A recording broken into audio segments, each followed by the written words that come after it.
வணக்கம், welcome to the channel recipes desk. இன்றைக்கி நம்ம உளுந்து களி எப்படி செய்கிறதுன்னு பார்க்கலாம். ரொம்பவே டேஸ்ட்டாக இருக்கக்கூடிய ஒரு டிஷ் இது, ரொம்பவே ஹெல்த்தியும் கூட. ஃபர்ஸ்ட் அதுக்கு என்னென்ன பொருட்கள் தேவைன்னு பார்த்துட்டு எப்படி செய்கிறது அப்படின்றது இந்த வீடியோவில் பார்க்கலாம். அதுக்கு முன்னால் அந்த ரெசிபீஸ் டெஸ்க் சேனலை நீங்கள் இன்னும் சப்ஸ்கிரைப் பண்ண அப்படின்னா red colour subscribe button click பண்ணிவிட்டு பக்கத்தில் இருக்கிற பெல் ஐக்கான் ப்ரெஸ் பண்ணிக்கோங்க. அப்போ தான் நான் இனிமேல் போடுற வீடியோஸ் எல்லாமே உங்களுக்கு உடனுக்குடன் கிடைக்கும். எதுவுமே மிஸ் பண்ணாமல் இன்ஸ்டண்ட்டாக பார்க்க முடியும். இப்போ இந்த டிஷ் செய்கிறதுக்கு என்னென்ன பொருட்கள் தேவைன்னு பார்த்தலாம். இதுக்கு 3 பொருட்கள் தான் தேவை. கருப்பு உளுந்து 2 கப், இதுக்கு பதிலாக நீங்கள் வெள்ளை உளுந்துலையும் செய்யலாம். 2.5 கப் கருப்பட்டி, தேவையான அளவு நல்லெண்ணெய். ஃபஸ்ட்டு நம்ம ஒரு கடாய் எடுத்துக்கிடலாம். எடுத்துகிட்டு அதில் கருப்பு உளுந்து சேர்த்துடலாம். சேர்த்துட்டு இதை நல்லா ட்ரை ஃப்ரை பண்ணணும். எண்ணெய்லாம் விட தேவையில்லை, நம்ம அப்படியே ஃப்ரை பண்ணாலே போதும். இது கலர் வந்து லைட்டாக டார்க்காகவும் நல்ல ஒரு ஃப்ளேவர் வர ஆரம்பிக்கும். அது வரைக்கும் நம்ம இதை ஃப்ரை பண்ணணும். இது எல்லாமே நல்லா லோ ஃப்ளேமில் வச்சு தான் ஃப்ரை பண்ணணும்.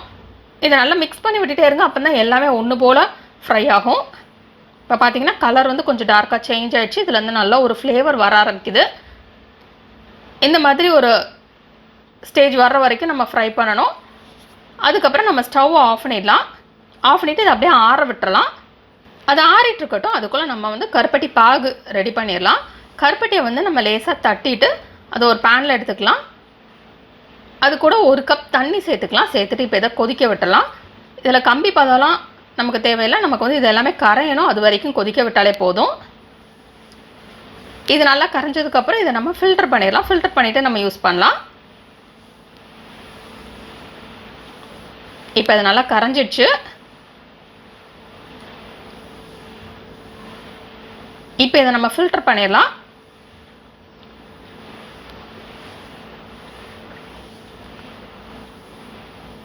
இந்த கருப்பட்டியில் வந்து எப்படி நம்ம கருப்பட்டி பாகு செஞ்சு ரொம்ப நாள் ஸ்டோர் பண்ணணும் அப்படின்னு தெரிஞ்சுக்கணுன்னா கீழே டிஸ்கிரிப்ஷன் பாக்ஸில் நான் லிங்க் கொடுக்குறேன். அதை பார்த்து தெரிஞ்சுக்கோங்க. கருப்பட்டி கிடைக்கிற டைமில் நம்ம வந்து இதை கருப்பட்டி பாகு மாதிரி காய்ச்சி வச்சு ஸ்டோர் பண்ணிக்கலாம். அது எப்படி கெட்டு போகாமல் ரொம்ப நாள் ஸ்டோர் பண்ணணும்னு தெரிஞ்சுக்கணுன்னா நீங்கள் டிஸ்கிரிப்ஷன் பாக்ஸில் லிங்க் பார்த்துக்கோங்க. இப்போ இதை ஃபில்டர் பண்ணியாச்சு. கருப்பட்டியில் வந்து மண்ணெல்லாம் இருக்கும், அதனால் நம்ம ஃபில்டர் பண்ணிவிட்டு யூஸ் பண்ணுறது நல்லது. இப்போ நம்ம ஸ்டவ்வை ஆன் பண்ண வேண்டாம். நம்ம ஃபில்டர் பண்ணிவிட்டு இதை அரைச்சிட்டு அதுக்கப்புறம் நம்ம மிக்ஸ் பண்ணிவிட்டு ஆன் பண்ணிக்கலாம். இப்போ இதை நல்லா ஆறிடுச்சு. இந்த உளுந்து இதை வந்து மிக்சியில் சேர்த்து நல்லா ஒரு ஃபைன் பவுடராக அரைச்சிக்கலாம். இப்போ இதை கொஞ்சம் கொஞ்சமாக இந்த கருப்பட்டி பாகோடு சேர்த்து மிக்ஸ் பண்ணிடலாம். நம்ம மிக்ஸ் பண்ணி முடிச்சதுக்கப்புறம் நம்ம ஸ்டவ் ஆன் பண்ணிக்கலாம். ஏன்னா நம்ம ஸ்டவ்வை ஃபஸ்ட்டே ஆன் பண்ணோம் அப்படின்னா கட்டியாயிரும். அப்புறம் நமக்கு வந்து செய்கிறது ரொம்ப கஷ்டமாக இருக்கும். அதனால் இதில் கட்டி இல்லாமல் ஃபஸ்ட்டு நம்ம மிக்ஸ் பண்ணிக்கலாம். இந்த கருப்பு உளுந்து வந்து ரொம்பவே ஹெல்த்தி. அதே மாதிரி கருப்பட்டியும் ரொம்ப ஹெல்த்தி. அது கூட நம்ம இந்த நல்லெண்ணெயும் சேர்க்கறதுனால இது ரொம்பவே ஹெல்த்தியாக இருக்கக்கூடிய ஒரு டிஷ் இது. இந்த டேஸ்ட்டும் ரொம்பவே நல்லாயிருக்கும். நீங்கள் கருப்பு உளுந்துக்கு பதிலாக வெள்ளை உளுந்துலையும் செய்யலாம். இப்போ நம்ம கொஞ்சம் கொஞ்சமாக சேர்த்து மிக்ஸ் பண்ணலாம். அப்போ தான் ஈஸியாக இருக்கும். மிக்ஸ் பண்ணி எல்லாம் நல்லா மிக்ஸ் ஆகி கட்டி இல்லாமல் வந்ததுக்கப்புறம் நம்ம ஸ்டவ் ஆன் பண்ணிவிட்டு நம்ம திருப்பி செய்ய ஆரம்பிச்சிடலாம்.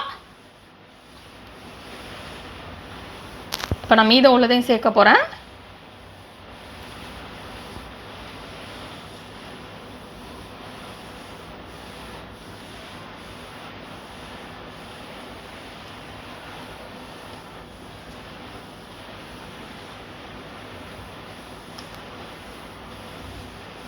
இப்போ இது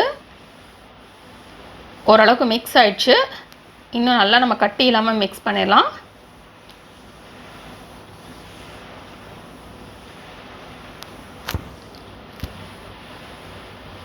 இப்போ மிக்ஸ் பண்ணியாச்சு. இப்போ நம்ம ஸ்டவ்வை ஆன் பண்ணி செய்ய ஆரம்பிச்சிடலாம்.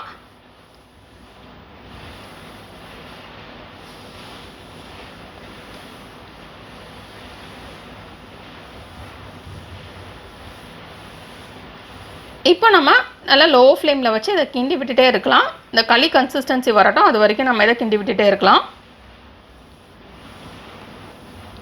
தேவையான அளவு எண்ணெய் சேர்த்துக்கிடலாம். அப்போ தான் நமக்கு வந்து ஒட்டாமல் ஈஸியாக இருக்கும். அப்பப்போ நீங்கள் எண்ணெய் சேர்த்து அப்படியே கிண்டிகிட்டே இருங்க.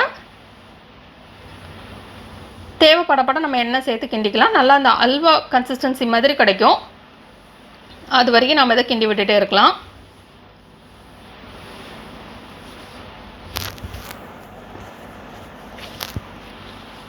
இது கொஞ்சம் கையை விடாமல் கிண்டிகிட்டே தான் இருக்கணும், இல்லைன்னா டக்குன்னு அடி பிடிச்சிரும். அதனால் நம்ம கிண்டி விட்டுட்டு தேவைக்கு ஏற்ற மாதிரி எண்ணெய் சேர்த்துட்டே நம்ம கிண்டிக்கலாம். நல்லா அதுவே சுருண்டு பேன்லேருந்து அப்படியே எலும்ப ஆரம்பிக்கிறப்ப நம்ம ஆஃப் பண்ணிடலாம்.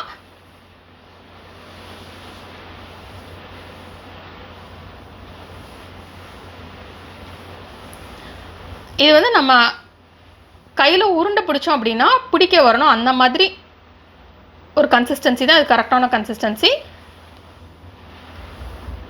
இப்போ பார்த்தீங்கன்னா பேன்லேருந்து ஒட்டாமல் அதுவே வர ஆரம்பிக்குது.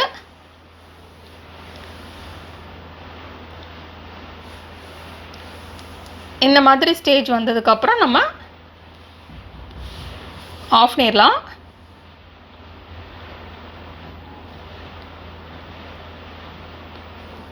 தேவைப்பட்டால் நீங்கள் எண்ணெய் சேர்த்து கிண்டி விட்டுட்டே இருக்கலாம்.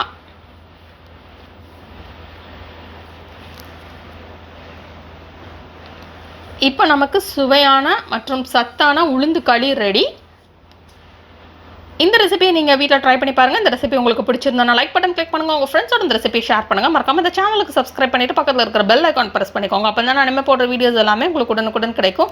எதையுமே மிஸ் பண்ணாமல் இன்ஸ்டண்ட்டாக பார்க்க முடியும். இந்த ரெசிபி பார்த்ததுக்கு ரொம்ப நன்றி. தொடர்ந்து இந்த சேனலுடைய புதிய புதிய ரெசிபிகளுக்காக இந்த ரெசிபியை ட்ரை பண்ணிவிட்டு எப்படி வந்திருக்கு அப்படின்றத கீழே உள்ள கமெண்ட்ஸ் பாக்ஸில் மறக்காமல் சொல்லுங்கள்.